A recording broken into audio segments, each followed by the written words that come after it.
And then you print your first Mandalorian helmet and everything went pretty well, and you have to remove the support structures. I thought it was an easy job, but they were pretty sticky and I couldn't remove them very simple. So I have to use some brute force to get rid of them.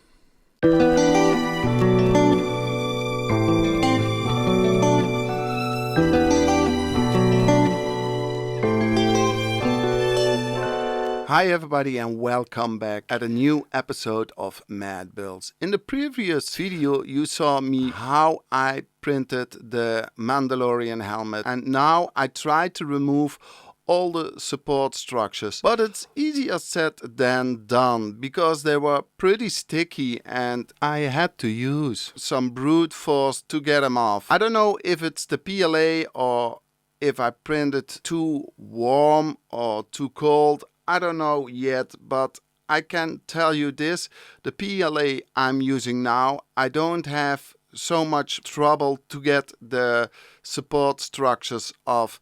Maybe it's the model of the helmet, I don't know yet, but I had some work to get it off and I damaged the helmet. It's repairable, so don't worry, but I try to prevent to damage my prints as much as possible, but you have to get the support structures out. So sometimes it happened that you damage something.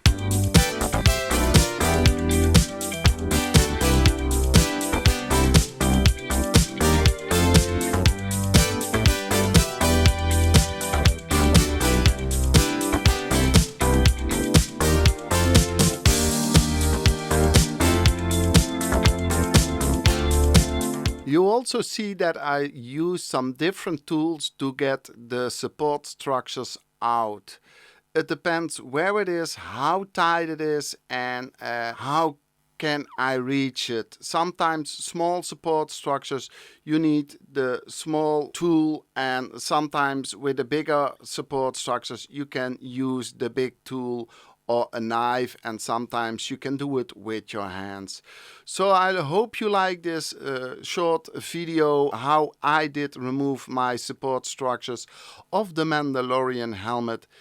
If you like the video, subscribe to my channel, give me a thumbs up, leave a comment, and I hope to see you on the next one.